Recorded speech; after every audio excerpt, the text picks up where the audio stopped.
இன்றைய இறைவார்த்தை திருத்தூதர் பவுல் தீமோத்தேயுவுக்கு எழுதிய முதல் திருமுகத்திலிருந்து வாசகம். அன்பிற்குரியவரே, அனைத்துக்கும் வாழ்வளிக்கும் கடவுளின் முன்னிலையிலும் பொந்தியு பிலாத்துவின் முன் விசுவாசத்தை சிறப்பாக அறிக்கையிட்ட இயேசு கிறிஸ்துவின் முன்னிலையிலும் உனக்கு கட்டளையிடுகிறேன். நம் ஆண்டவர் இயேசு கிறிஸ்து தோன்றும் வரையில் குறை சொல்லுக்கு இடம் தராமல் இந்த கட்டளையை அப்பழுக்கின்றி கடைபிடித்து வா.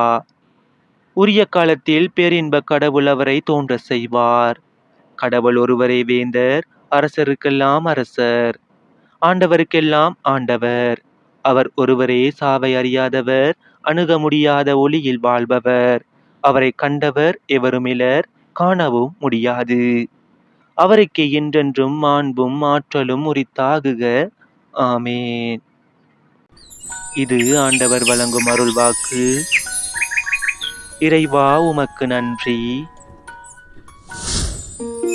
இன்றைய தினத்துக்கு உரிய நற்செய்தி வாசகம். லூக்கா எழுதிய தூய நற்செய்தியில் இருந்து. அக்காலத்தில் பெரும் திரளான மக்கள் எல்லா ஊர்களிலிருந்தும் இயேசுவிடம் கூடி வந்த போது அவர் உவமை வாயிலாக கூறியது. விதைப்பவர் ஒருவர் விதைக்க சென்றார். அவர் விதைத்த போது சில விதைகள் வழியோரம் விழுந்து மிதிப்பட்டன.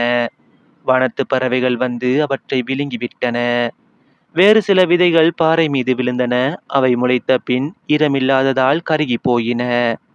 மற்றும் சில விதைகள் முட்செடிகளின் நடுவே விழுந்தன. கூடவே வளர்ந்த முட்செடிகள் அவற்றை நறுக்கிவிட்டன. இன்னும் சில விதைகளோ நல்ல நிலத்தில் விழுந்தன. அவை வளர்ந்து 100 மடங்கு விளைச்சலை கொடுத்தன. இவ்வாறு சொன்ன பின், கேட்க செவியுள்ளோர் கேட்கட்டும் என்று உரக்க கூறினார். இந்த உவமையின் பொருள் என்ன என்று அவருடைய சீடர் அவரிடம் கேட்டனர். அதற்கு இயேசு கூறியது, இறையாட்சியின் மறைப்பொருளை அறிய உங்களுக்கு கொடுத்து வைத்திருக்கிறது. மற்றவர்களுக்கு எல்லாம் உவமைகள் வாயிலாகவே கூறப்படுகின்றன. எனவே அவர்கள் கண்டும் காண்பதில்லை, கேட்டும் புரிந்து கொள்வதில்லை. இந்த உவமையின் பொருள் இதுவே. விதை இறைவார்த்தை. வழியோரம் விழுந்த விதைகள் அவ்வார்த்தைகளை கேட்பவர்களுள் சிலரை குறிக்கும். அவர்கள் நம்பி மீட்பு பெறாதவாறு அலகை வந்து அவ்வார்த்தையை அவர்கள் உள்ளத்திலிருந்து எடுத்து விடுகிறது.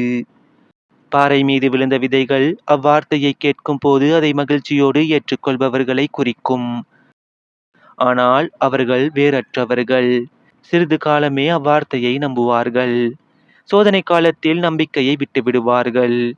முட்செடிகளுக்குள் விழுந்த விதைகள் வார்த்தையை கேட்டும் கவலை, செல்வம், வாழ்வில் வரும் இன்பங்கள் போன்றவற்றால் நெருக்கப்பட்டு முதிர்ச்சி அடையாதிருப்பவர்களை குறிக்கும். நல்ல நிலத்தில் விழுந்த விதைகளோ சீரிய நல் உள்ளத்தோடு வார்த்தையை கேட்டு அதை காத்து மன உறுதியுடன் பலன் தருகிறவர்களை குறிக்கும். இது நம் கிறிஸ்து இயேசு வழங்கும் வாழ்வு தரும் நற்செய்தி. கிறிஸ்துவே உமக்கு புகழ். இன்றைய தினத்துக்கு உரிய சிந்தனை துளிகள். விதைப்பவர் உவமையின் பொருள். இறைவார்த்தையை கேட்டல், மகிழ்வுடன் ஏற்றுக்கொள்ளுதல், அவ்வார்த்தை மீது நம்பிக்கை கொள்ளுதல் என்ற 3 படிநிலைகளின் விளைவாக அமைந்துள்ளது. ஆகவே கடவுளின் வார்த்தையை கேட்க நாம் உண்மையிலேயே ஆவல் கொண்டிருக்கின்றோமா? இவ்வார்த்தையை கேட்பதுடன் அதை புரிந்து கொள்வதிலும் விளக்கம் தேடுவதிலும் ஈடுபாடு கொண்டிருக்கிறோமா? ஒரு நிலம் நல்ல விளைச்சலை தர நீர், சூரிய ஒளி, நல்ல சூழல், ஊட்டச்சத்து அவசியமானது போல இறைவார்த்தை நம் வாழ்வில் மிகுந்த பலன் தர இறைவார்த்தை வாசிப்பு, இறைவார்த்தையை கேட்டல், தியானம், செபம் என்ற தயாரிப்பு நிலைகளும் ஈடுபாடும் அவசியம். அத்தகைய நம்பிக்கையில் பயணிக்கின்றோமா?